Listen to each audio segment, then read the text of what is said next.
looking at your 5 weeks of racing down here in the Toyota Racing Series, it's a very intense 5 weeks, isn't it? It's really intense, yeah. Have you enjoyed it? Oh yeah, I've enjoyed it, but it's tough racing week after week, but it's an amazing experience. There's nothing else like it.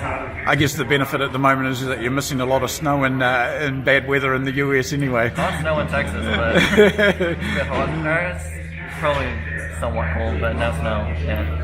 So for you, obviously this is your first visit to New Zealand in this series, and adapting to the TRS car. It's very similar to some of the cars that we see in the Road to Indy series, but it really is a lot of track time over 5 very different types of tracks, isn't it? That's great, yeah. Plenty of track time. That's great. Doing one weekend and then back in the car in 3-4 days after that. So just keep learning more and more. It's really good. Have you found what we call it culture and life in New Zealand a little bit different? Oh yeah, it's different here, but I really like it. I enjoy being here.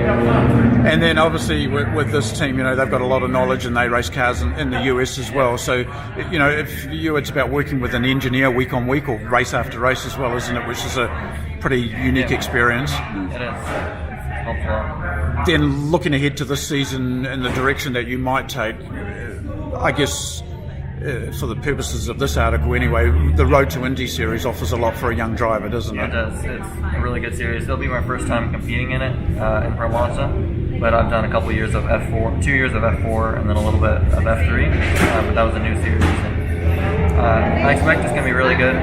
Tough competition, similar to this series, so it should be good. They offer a lot.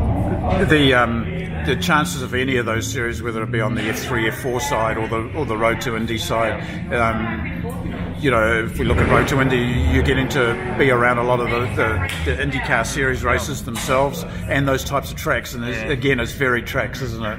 The good tracks, a lot of exposure being in front of the IndyCar fans and the IndyCar crew.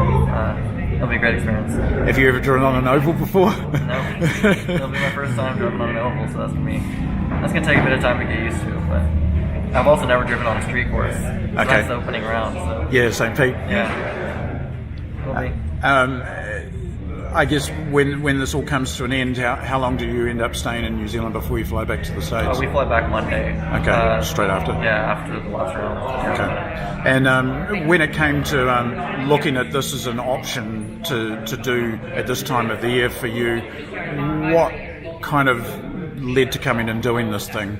Well, it's really tough competition, 5 weeks of racing, plenty of track time, and I started a bit late, so in racing, so my experience level isn't up to the level of some other drivers.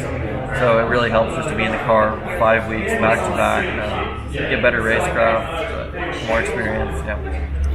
Yeah. I guess probably just finally, if you had to look back at the 5 weeks, and obviously we've still got one track to visit yet, what would have been your favourite part of the series so far and favourite track? Favorite track, either Hampton Downs or this one. I really like this one. This is a real fun track. My favorite part of the series is just getting to explore a different part of the world, different tracks, different airport drivers, different cars, just all of it really. All together, it's been a great experience. Well, we certainly thank you for your time, Parker, and look forward to seeing you back up in the US when we come and play on your turf in a few months from now.